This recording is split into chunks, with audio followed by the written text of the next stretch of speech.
It's been 3 games, but the Orlando Magic are still trying to find their way to win again. That's what practice is for today on Locked On Magic.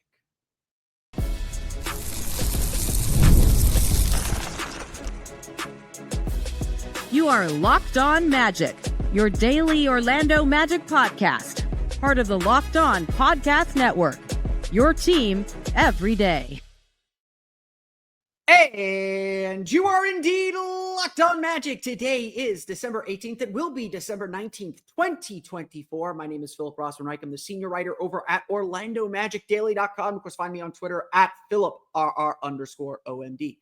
On today's episode of Locked On Magic, the Orlando Magic discuss how things have changed with Franz Wagner out, how the Magic have to find their way to win again today on Locked On Magic. We'll get to that plus plenty more coming up here in just a moment. First, we want to thank you again for making Locked On Magic part of your day every day. No matter when you listen to us, whether it's first thing in the morning, whether it's right when we upload, we truly appreciate you making Locked On Magic part of your day every day. And your favorite podcast now has a newsletter. Introducing the Locked On Magic Daily Newsletter, the one stop for ultimate team and league coverage delivered right to your inbox. Sign up for free now at LockedOnDaily.com. That's LockedOnDaily.com and start your day with the all-new free Locked On Magic newsletter. Today's episode of Locked On Magic is also brought to you by FanDuel. You can start the season with a big return on FanDuel. New customers can place a $5 bet and you'll get started with $150 in bonus bets if you win your first $5 bet. Visit FanDuel.com to get started.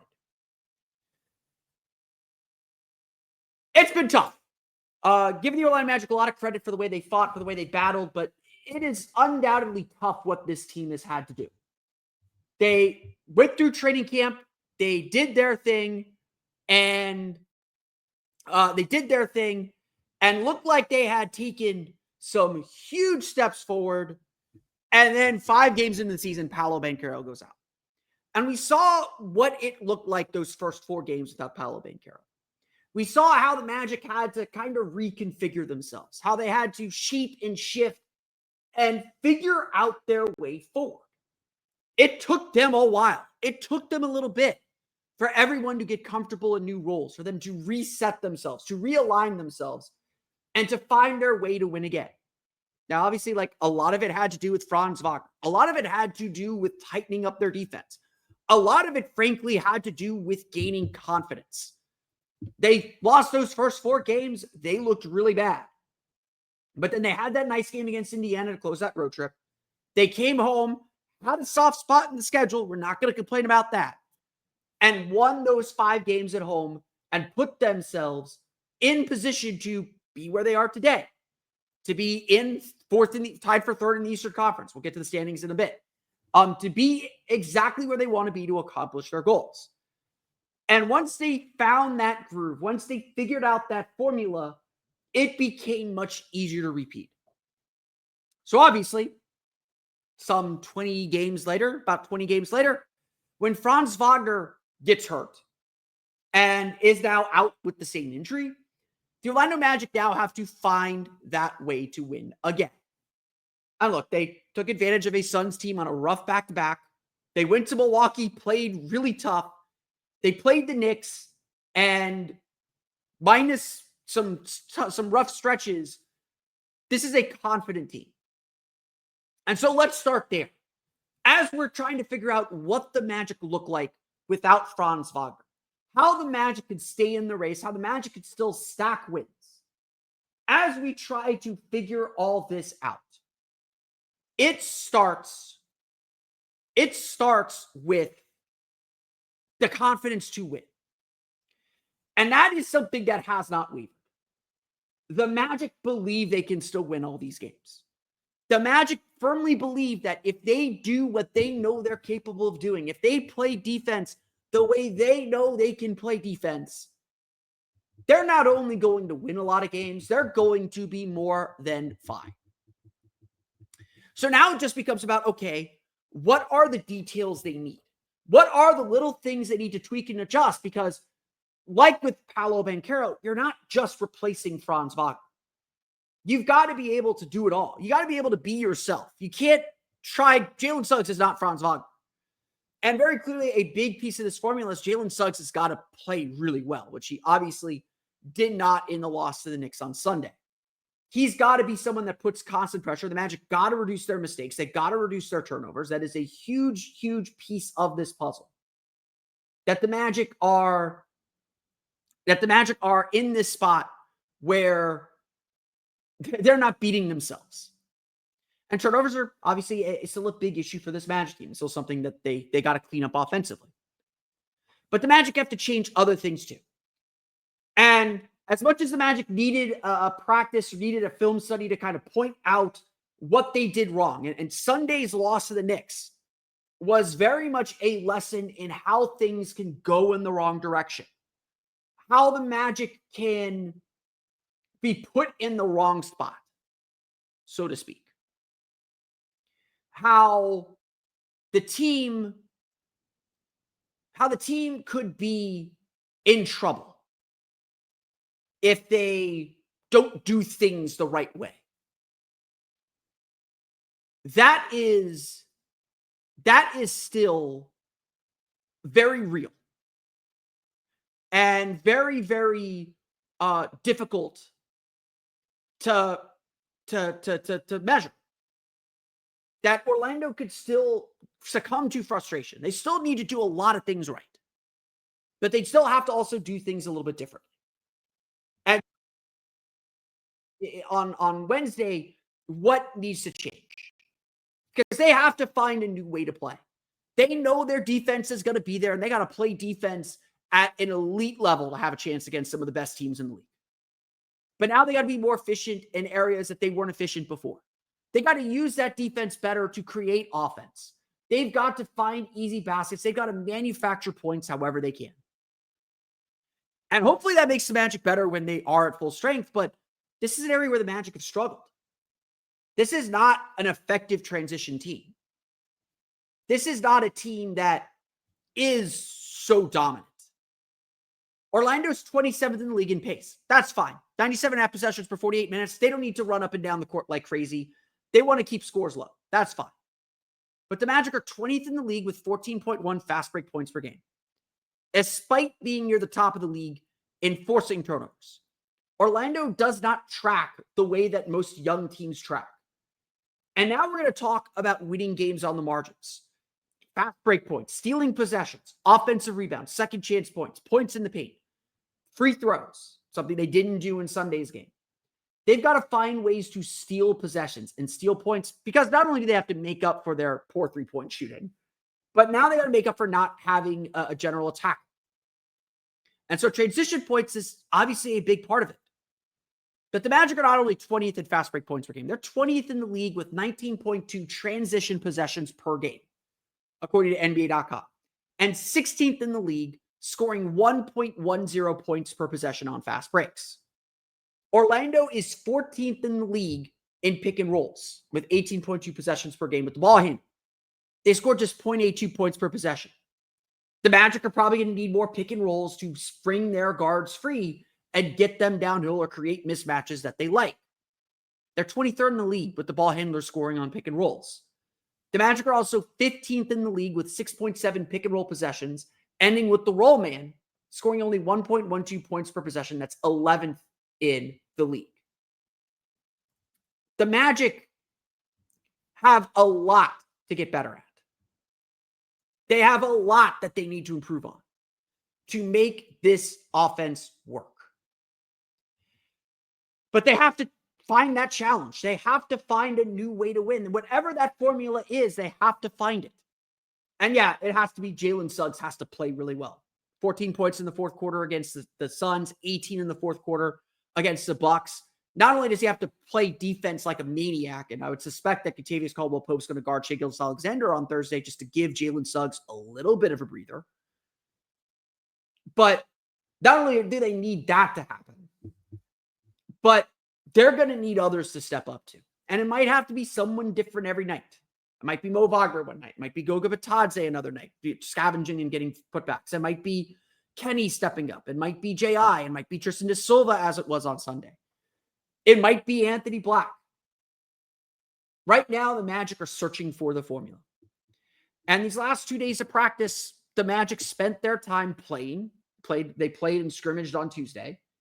and trying to find the right tweak to who they are. They're not going to change anything drastically, but find the right tweak to who they are to put themselves in the best position to win. One thing the Magic have done, though, to do this is go a little unconventional. Why the Wendell Carter, Goga Bitadze lineups are actually working. We'll get to that coming up here in just a moment. But first, today's episode of Locked On Magic is brought to you by our friends over at Built. If you're a renter, or Built Rewards, If you're a renter, listen up, because this is a total game changer. Thanks to Built, you can now earn points on rent payments just like you do with groceries or travel. Paying rent now comes with serious perks, and it's completely free to join. You can earn valuable Built points on your rent and everyday spending at no extra cost. Redeem points for flights, hotel stays, and even future rent payments. With more than 500 airlines and 700,000 hotels in their program, the possibilities are endless. Access unique experiences that are exclusive to Built members. I love using points for travel. I certainly want to use them when I'm traveling for games. And Built makes it so easy to turn rent into rewards. If you're already paying rent, why not make it work for you? Start earning points on rent you're already paying by going to joinbuilt.com/LockedOnNBA. That's joinbuilt, BILT.com/LockedOnNBA. Make sure to use our link so they know we sent you. Don't wait. Start earning rewards today. Today's episode of Locked On Magic is also brought to you by our friends over at Game Time. Game Time is focused on togetherness this holiday season. And that means when you bring people together at live events, the experience is that much better. And it is the perfect gift, whether you're looking to go to one of the 3 Orlando Bowl games, including Friday's Cure Bowl between Jacksonville State and Ohio. I know those names aren't super sexy, but it is one of the few matchups pitting together 2 conference champions. Should be a great game Friday at noon. Or whether you're looking to go to a Magic game the rest of this year, or getting ready for the rest of the Magic season or UCF season perhaps, Game Time can get you the perfect event to bring everyone together. Game Time even has a new feature called Game Time Picks that makes getting tickets for live events even easier. Game Time Picks filters out all the fluff to show you only incredible deals on great seats so you don't have to waste time searching through thousands of tickets. Game Time's all-in pricing feature allows you to toggle on a feature showing the total upfront with no surprise fees at checkout. Their digital panoramic seat views allow you to see what your seats look like from your phone with a digital view of the court, field, stage, whatever you're going to. Game Time has you covered and will make sure that you're in the best seats possible. Their lowest price guarantee, Game Time will credit you 110% of the difference if you find a lower price elsewhere. And with Game Time ticket coverage, your purchase is covered with the most flexible customer service policy in the ticketing industry. Take the guesswork out of buying tickets with Game Time. Download the Game Time app, create an account, and use code LOCKEDONNBA for $20 off your first purchase. Terms apply. Again, create an account and redeem code LOCKEDONNBA. That's LOCKEDONNBA for $20 off. Download Game Time today. What time is it? Game time.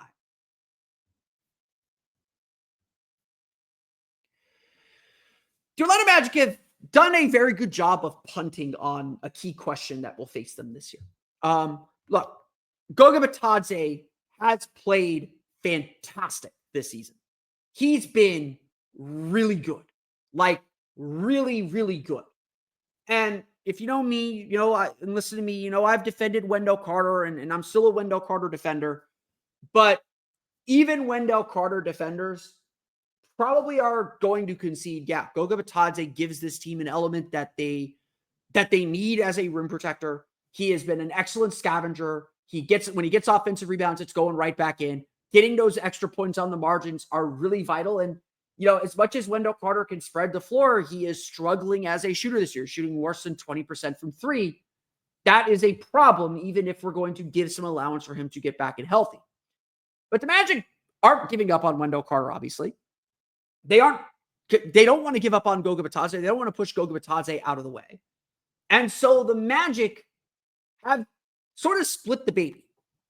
As long, with Paolo Banchero out, they still have an empty space at the 4. And so they have been more than happy to slide Carter in at the 4, to play him as their power forward and play their 2 centers together. Now, Wendell Carter What works about Wendell Carter is he has the versatility to play the four. He can play a little bit on the perimeter, and yeah, we will see him on the floor playing a Jalen Williams at times on Thursday. It's going to be one of the more interesting matchups. And Wendell Carter has had some big games against undersized Thunder teams. Obviously, they have Isaiah Hartenstein, but they're pretty small when Hartenstein leaves the game with Chet Holmgren now. So going to be an interesting matchup for the Orlando Magic, and one where they can really flex their size. Because we have a little bit of data now on this lineup. It actually kind of works. Lineups with Goga Bitadze and Wendell Carter in them together have played 159 minutes over 8 games. So that is, let me get you the exact number. 159 over 8 is nearly 20 minutes per game. The Magic's offensive rating in those minutes, 117.3. That's pretty good, especially for this Magic team. The Magic's defensive rating in those minutes, 93.6. That is ridiculously good. In fact, here's some more fun numbers. The Orlando Magic have a 40.8 offensive rebound rate. That means they are grabbing 2 out of every 5 of their own misses. And an 80.1 defensive rebound rate, which means they grab 4 out of every 5 defensive rebound opportunities. Their true shooting percentage is at 59.2%. Their effective field goal percentage is at 54.9% in those lineups with Carter and Bitadze in them. The Magic starting lineup of Jalen Suggs, Franz Wagner, Goga Bitadze, Kentavious Caldwell-Pope, Wendell Carter Jr. played 75 minutes together over 5 games with a 129.3 offensive rating and a 97.3 defensive rating. That is a 31.9 net rating. This is a lineup that works. And in fact, the Magic's current starting lineup, even the Magic's current starting lineup of Jalen Suggs, Kentavious Caldwell-Pope, Tristan Da Silva, Wendell Carter, and Goga Bitadze, 48 minutes over 3 games, a 101.1 offensive rating. That is not good. Not going to hide that. But a 94.7 defensive rating. Still coming out positive in the end. Obviously, Franz Wagner makes everything look good because he's a super efficient offensive player. He's playing at a very high level. And clearly taking him out has gummed up the offense a little bit. But even so, this group works. This tandem works for whatever reason. They have both shown some versatility to switch and guard the perimeter. They have shown the ability to cover for each other. While Bitadze gets all the glory with the shot blocking and the highlight plays, Wendell Carter is still not bad as a paint defender. He may not be jumping up and blocking a ton of shots, but he's always in the right position and help. He always slides over. He always is able to defend and challenge shots near the rim. This group works. And frankly, the Magic are where they are because they've been able to tap into this lineup. At the end of the day, the Magic's goal is play the 5 best players they have.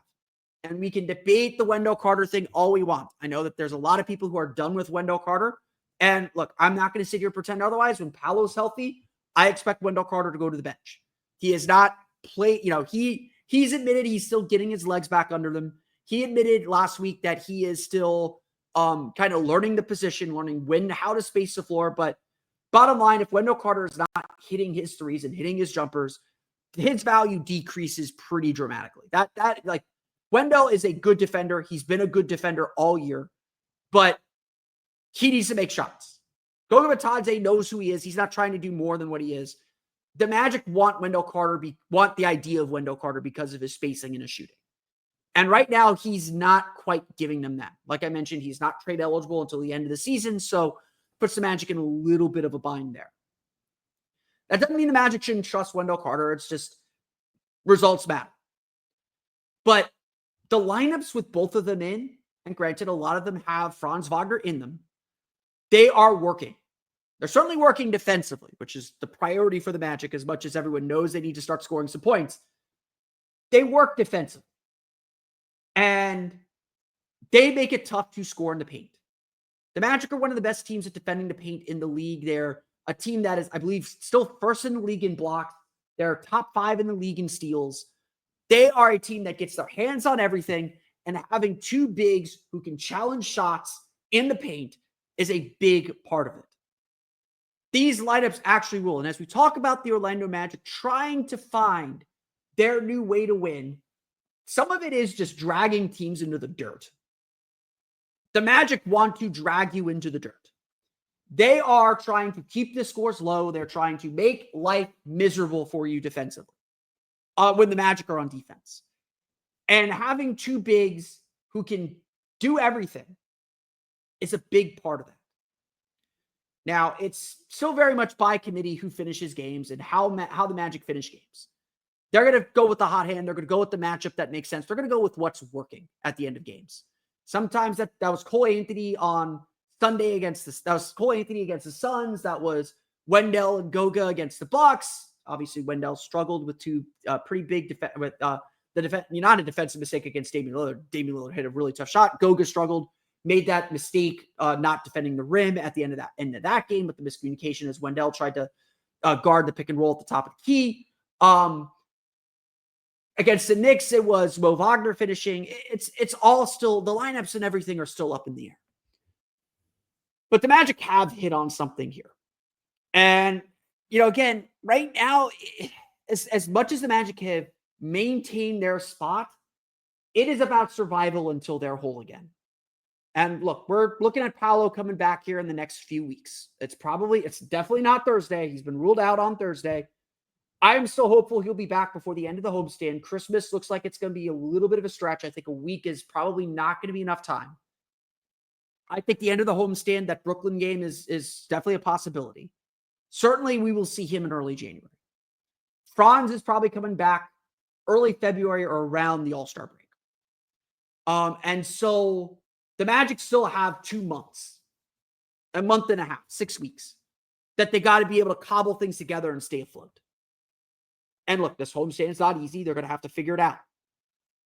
But the way that this group has played together, the way that those two have played, the way they've sacrificed for each other, the way they've worked together is a big part of how the Magic are going to stay in this hunt. So, with that in mind, NBA Cup's over. Let's do a standings check. We'll talk a little about where the Magic stand in the standings coming up here in just a moment. But first, today's episode of Locked On Magic is brought to you by our friends over at FanDuel. Get ready to tackle the NFL action with FanDuel, America's #1 sportsbook, because right now, new customers bet $5 and get $150 in bonus bets if you win. The FanDuel Sportsbook app gives you everything you need to place live bets on the NFL all in one place. So when you get a hunch in the middle of the game, you can check out the latest stats, view live play-by-play, and so much more on the same page where you place your bets. FanDuel has so many great offers. Let's start with the NBA. As the Orlando Magic are now 6.5-point dogs to the Oklahoma City Thunder. That blew up by a point. I think probably a little bit of saying, Oklahoma City's going to come out angry after their loss to the Bucks. So they certainly won't miss that many threes again. I think that's a tough travel. I actually like the Magic plus. I'll take Magic plus 6.5 in that game. I actually do like the Magic at home in this game against the Thunder. But we'll see how it all plays out on Thursday. If you want to get ready for college football, Friday, a big day here in Orlando. Ohio, 4.5-point favorites over Jacksonville. Florida in the Gasparilla Bowl, and Tampa, 11.5-point favorites over Tulane. And the first college football playoff game Friday night at South Bend, Notre Dame, 7.5-point favorites over Indiana. Go Hoosiers. Just visit FanDuel.com to join today, and you'll get started with $150 in bonus bets if you win your first $5 bet. That's FanDuel.com. Never waste a hunch and make every moment more with FanDuel, an official sportsbook partner of the NFL.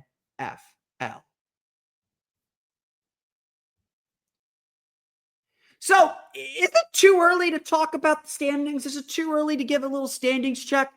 Obviously, we've passed the quarter mark of the season. Every team has finally passed the quarter mark of the season.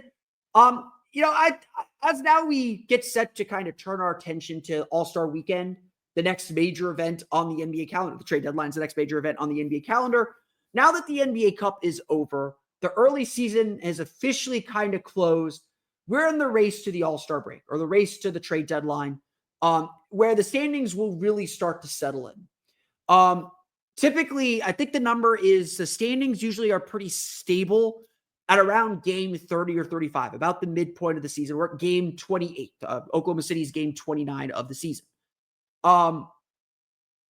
So the Magic the Magic are definitely starting to stabilize where we think they're going to be. And look, we could say this pretty affirmatively. The Magic are 4th in the Eastern Conference, 17-11, virtually tied with the Knicks. The Knicks are 16-10. Yes, they have played 2 fewer games than Orlando. Orlando has still played the most games in the league at 28. They have played the most road games in the league at sorry, let me do my math here. Where'd the road record go? At 17. Detroit's played 15. That is the second most in the league. So obviously things are about to catch up. The Magic will play the 7-game homestand. They're at 11 now. They got 6 more home games. They'll even out by the end of the year. So we won't be able to cry foul over the schedule. The schedule's been tough for the Magic. There's no denying that. So on one hand, the Magic are in a really good spot. We thought coming into the season that if the Magic could just get to Christmas, get through December, be in position, they'll be able to make up ground again in January and February before the schedule toughens up a little bit in March. They have a Western Conference road trip in January. But we really felt that if the Magic could just get to 2025 in good position, they will be fine and be able to achieve their goals.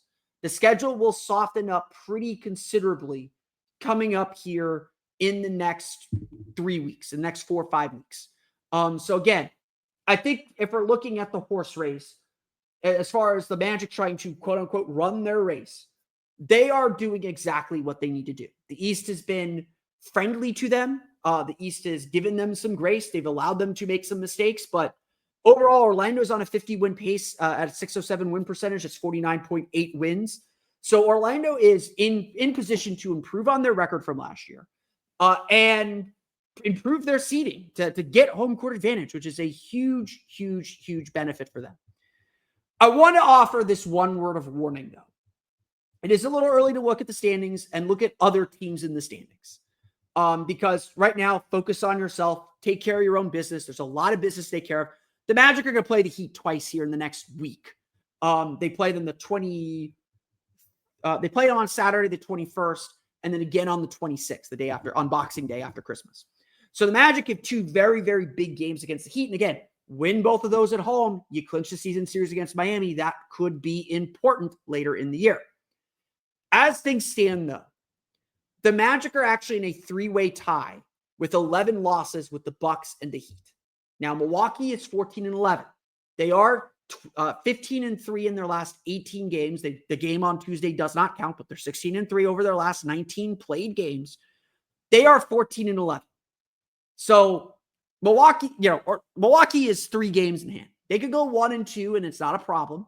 They could go 2-1. It's like, okay, now they're at 12 losses. Orlando's at 11 losses. Suddenly the Magic have a game and a half lead on the Bucks. Suddenly the Bucks are right there breathing down their neck for home court advantage. I said this in Milwaukee. Very, very real chance that is a preview of our playoff series, that we will be seeing the Bucks. And we see the Bucks 2 more times coming up here in January. They play once in Milwaukee in January and then once in Orlando in January. I don't know when that there's one more game in Milwaukee, I believe, later in the year. Orlando only gets Milwaukee once at the Kia Center because of the NBA Cup games. That could be important for tiebreakers. The Miami Heat have only played 24 games, but they are also 13-11. They also have 11 losses. So again, Miami's at 24 games, Orlando's at 28. They have 4 games in hand. They could go 2-2, and then they're not much of a worry. They go 4-0, they're right there with the Magic. Now, again, I think that it's fine. If you played more games and teams have more losses than you do, that means they have the opportunity to lose more games. If we're going to stop the season at 28 games, these teams have to win those games. So the Magic aren't making up ground. They've set the standard that everyone has to hit. And look, it's the NBA. You're gonna lose games during the course of the year. So Orlando, like I said, is exactly where they want to be standings wise. They're exactly where they want to be as far as in control of their destiny to get home court advantage. An easier part of the schedule is coming up in the next month. Pretty much when they get home from that, let me just pull up their schedule real fast. When they get home from that West Coast road trip in January, things lighten up a little bit. Just again, we're looking at this homestand. the Magic will play in the 7-game homestand that includes Sunday's game against the Knicks. Orlando plays 6 teams with records above 500. The Brooklyn Nets on December 29th, Sunday, December 29th, is the only game against a team with a record below 500 on this homestand. So again, Magic got to start proving they could beat some of these good teams. Then they go on they have a West Coast road trip in February, but leading into that West Coast road trip, a lot of home games in January. They'll go at Detroit, at Toronto to start the month. Utah, New York back-to-back. Utah at home, New York in New York back-to-back. That is not pretty. Not happy about having to play the Knicks on the second night of back-to-back. Then they come home for some reason to play Minnesota, Milwaukee, Philadelphia. Feels very manageable. Milwaukee's still a tough team. Not going to deny that. Potential, maybe they put that on national TV, but hopefully Paolo is back by that homestand, January 9th, 10th, and 12th. Then they go to Milwaukee, to Boston. Tough game, tough trip there. And then Denver at home, at Toronto, home versus Portland, home versus Detroit. That leads into the road trip starting January 27th. In Miami, January 30th. They get some time off before they go out west. January 30th in Portland, at Utah, at Golden State, at Sacramento, at Denver. That gets us about to the All-Star break. San Antonio, Atlanta, Charlotte heading into the All-Star break. Schedule is very manageable heading into the All-Star break. And then right out of the All-Star break, schedule breaks a little bit in their favor too. Then they have a very road-heavy March. So as things stand, the Magic have to pick up their wins now. Again, 4-3 homestand against quality opponents would be very, very good. They're 0-1 already. Pick up wins in January. They're going to have to pick up ground in January.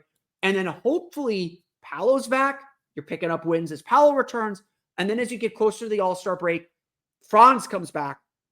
And now you've got some momentum building up toward a trickier part in the schedule in March. And then the sprint to home where the Magic play, it looks like 5 of their final 9 games at home, with the final 2 being on the road at Indiana, at Atlanta. So a lot still on the line for the Magic, but they're right where they want to be standings-wise. And at the end of the day, the Magic feel confident they can beat any team. Like, that is the most important thing to remember. That's what's different about this team from last year's team. Last year, big wins felt big. And wins that we would consider small now or medium-sized now were big last year. This is a confident team. This is a team that really does believe they can win any game, even without their star players. And so, as we look at the standings coming out of the NBA Cup, the Magic are exactly where they want to be. They're, as far as running the race, they're certainly ahead of where I thought they'd be. Freezing cold take me, please. I did not think they would start this hot, and certainly with the injuries, I was a little bit more skeptical about what they'd be able to do and how they'd be able to maintain. They're right where they want to be. And now they just got to prove that they're capable of beating the better teams in the league. Well, when they come through, that includes Thursday against Oklahoma City. Major schedule advantage for Orlando. Oklahoma City's traveling from Las Vegas. Yes, they'll be a little bit hungry after a bad showing against Milwaukee, but Oklahoma City's travel has been ridiculous. I know they've been in Vegas for a few days. Oklahoma City is coming off of a pretty long road trip here. They went at Toronto, at New Orleans, home versus Dallas on December 10th for the in-season tournament game, to Vegas to play Houston, to Vegas to play Milwaukee. Then they're at Orlando, at Miami, and then they're Washington at home, at Indiana, at Charlotte. Very, very weird road trip. And that's coming off the heels of a 4-game West Coast trip where they only had 1 game at home. So this is a little bit of a tired Thunder team, I would bet. Got to pick up these wins. Got to defend your home court. Got to pick up these wins.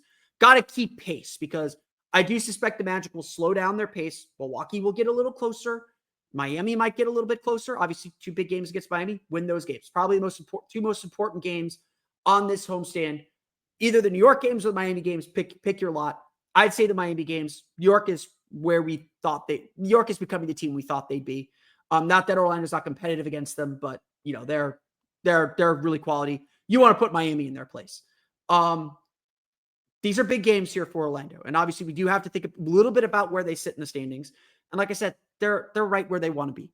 Now it's about nursing and maintaining that advantage that they have and continue to get better. And that starts with taking care of your business. Get a win on Thursday. Impress everyone on national TV. And let's keep this train rolling.